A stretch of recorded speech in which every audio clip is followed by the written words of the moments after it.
Ito, spokesperson ng OCD Region 4A, si Sir Rayan Derek Marquez nasa ating linya. Sir Rayan, magandang umaga po sa inyo. Si Orly Trinidad po ito sa Radyo na TV pa. Sir Rayan. Magandang umaga po, Sir Orly. Magandang umaga po sa lahat ng taga-friend. Malaman lang ko namin, Sir Rayan, ano po mga apektadong mga lugar bate sa mga report ninyo natatanggap sa Region 4A sa mga oras po ito dahil ang aming mga paunang mga report na nakakalap wala pa nakaraang linggo ay yung Cavite, Batangas at ilang lugar sa Laguna at Rizal ang matinding binaha. Ano po pang kabuang sitwasyon po ngayon sa Region 4A sa report po ng OCD, Sir Rayan?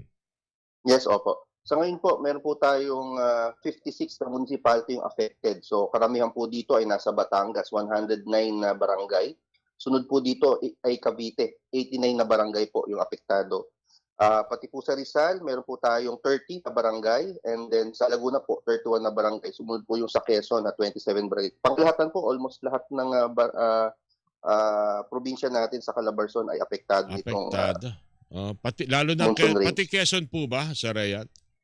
Yes, pati Quezon po. Meron po tayong 27 na barangay sa Quezon yung apektado. So matotal, ilang barangay po ito sa Region 4A ang Sa ngayon apektado po, ng baha? almost 286 na barangay po yung apektado. At meron po tayong mga reported na mga pagbaha sa mga ilang lugar po. 286 barangays, 57 towns, tama ho ba? Yes po. 56 towns. 56 towns, 286 barangay po yung affected natin. Okay, ilang pamilya po ang mga nasa evacuation center, Sir Rayan? Ngayon po, ang nasa evacuation center po natin ay meron po lang pong nakatala na 15,000 families. Nakatao po, 15,583 po. Alright. Cumulative na po yun. Ilang Bale, ano po yun? 4,333 na pamilya or 14,807 po yung nasa evacuation center ngayon. Ilang mga evacuation center? Lahat po ito, Sir Rayan, para na rin po sa kalaman po natin mga otoridad. Ilang evacuation center po gumagana po ngayon sa Region 4? Sa ngayon po, pangkalahatan po, meron po tayong 198 na evacuation center sa buong Calabarzon po na nakabukas. Yung iba ho dyan siguro, dahil nagkakamali, Biyernes pa lang, last week pa lang, doon na, ano po? Nasa mga evacuation center na. Dahil meron din po tayong mga preemptive evacuation. So, maaga pong nagbukas yung ating mga evacuation center para sa ating mga preemptive evacuation. Habang nagkakausap tayo, ano ho yung pinakamataas na naitalang tubig o naitalang baha at saan bayan po ito, saan lugar po ito, Sir Rayan, sa Region 4A? Sa ngayon po, may mga mataas pong tubig na ang pinakamarami po natin na itala na matataas po ng tubig sa pwesto po ng bayan po ng Cavite, sa Cavite. Probinsya po ng Cavite. Nung isang araw pa nakita namin, lalo na ho yung mga bayang mabababa, lalo yung malapit sa dagat at malapit sa Laguna, di ba? Talagang lampas lampas bubong, ano po? Ay, meron din po sa Laguna po. Opo. Sa Laguna, lalo na sa mga malapit po sa Laguna de Bay. Alright. Wala namang casualty report na nasugatan, nawawala, o wag naman sana nasawi, Sir Rayan, sa Region 4A?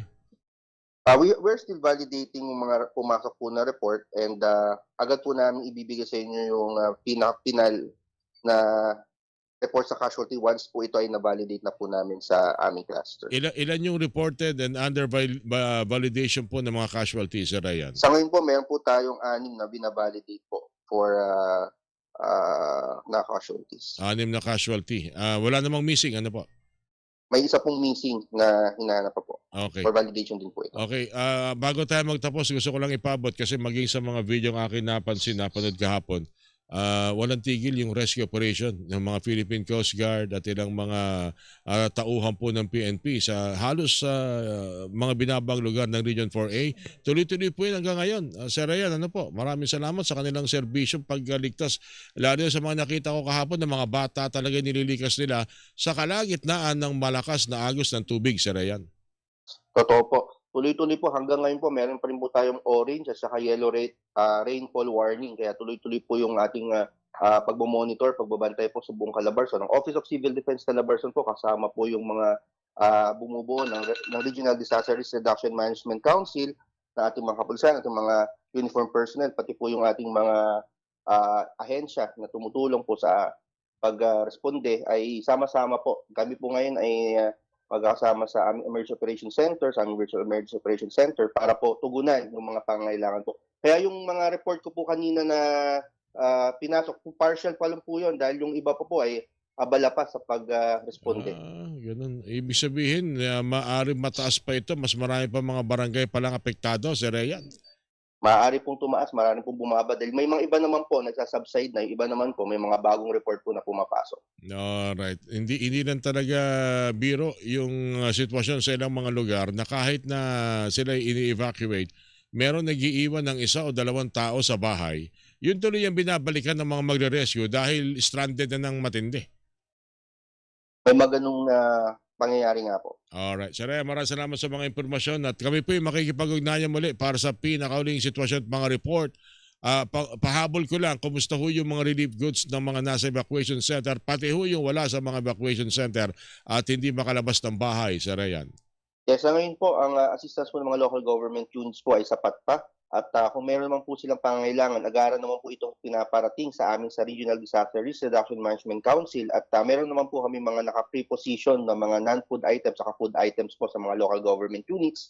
At anytime po, ready po ito para i-dispatch sa kanila once na naghingi po ng assistance ng mga local government units. Sir Rayan, maraming salamat at kami po muli tatawag. Mangungumusta sa inyo dyan sa Region 4A, ang Calabarzon Region. Thank you po sa inyo. Maraming salamat po. Ang tagapagsalita ng OCD Region 4A, si Ginoong Rayan Derek Marquez, ang inyo pong napakinggan mga kapuso. Buena Manong Balita. Ihabol ko lang po ito, naghahanda po ang Operation Bayanihan ng GMA Kapuso Foundation na